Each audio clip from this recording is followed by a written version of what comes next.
6 days later, Jesus took with him Peter, James and John and led them up a high mountain apart by themselves. He was transfigured before them.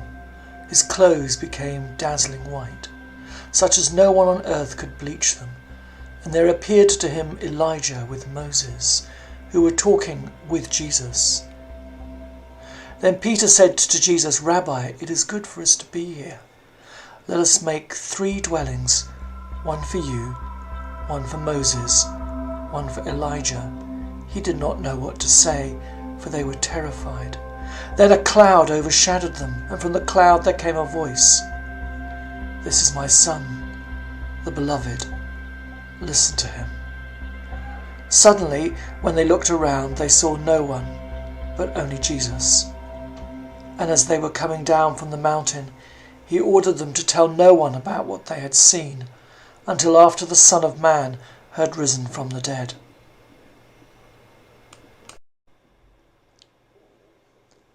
The Transfiguration is a fantastic prep for Lent, but there's a greater spiritual trek that includes the Transfiguration.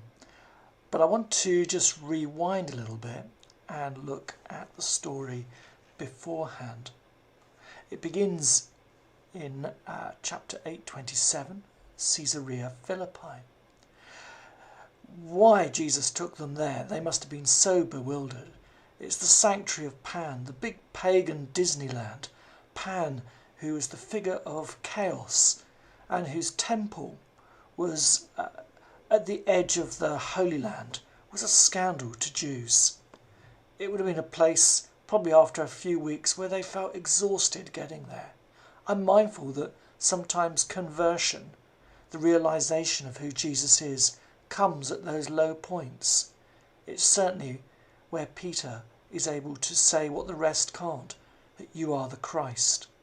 But of course he gets confused about that, doesn't he? Because he doesn't realise that also includes Jesus being the Son of Man who must suffer, and that we too must take up our cross. These are the preliminaries of our spiritual journey. These are the things that we have to get prepared, get ready before we can ascend to the mountain of transfiguration. It says that 6 days later he took them up a high mountain. And we all know about 6 days, isn't it? 6 days of creation, or the 6 days that Moses waited up in Mount Sinai. Eventually, of course, they take to the high mountain. I always imagine that as a bit of a movie, a really long journey that would have made it taken them weeks, months.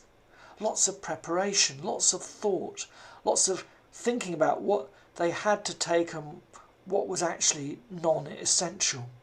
It was about friendship, fellowship, coming under Jesus' guidance as their teacher and leader. We know that, don't we? If we go on treks, these can often be life-changing adventures, particularly if the mountain, the terrain, is hard. So I imagine a lot of time passing. Of course, this is what the primordial parents, Adam and Eve, failed to do. They take the way of Pan, of chaos, of the serpent, of disorder, and are expelled from Eden. Peter, James and John, by contrast, they, with Christ, travel up to the top of the mountain, where heaven and earth meet.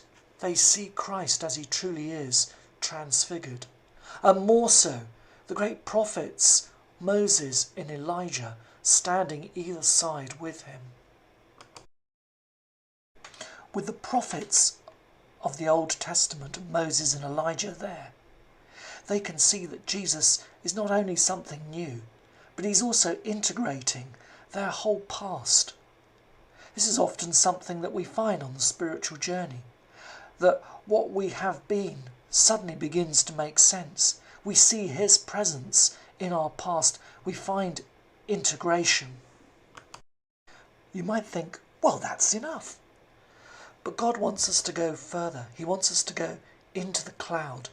Peter wants to take tents, make booths In a sense, he wants to make a spiritual selfie of the whole thing.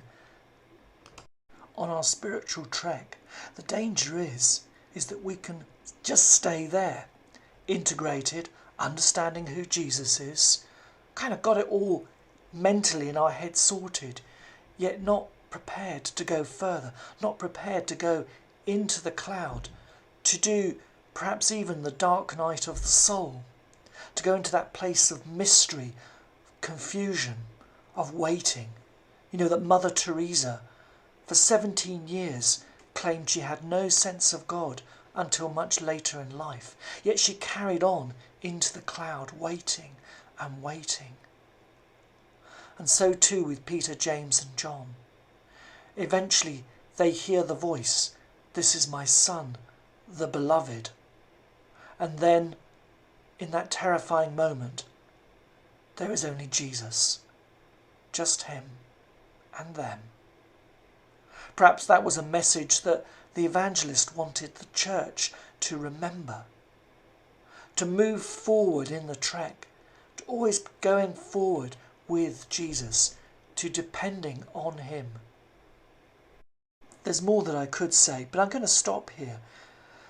If you carry on and read Mark chapter 9, you'll see that the story of the journey down the mountain is not so straightforward. There's challenges, there's disappointment, there's confusion, there's egos. I suppose it goes to show that the Christian life is always one about returning to the top of the mountain, of being humble, of being prepared to allow Jesus to be the master of our lives.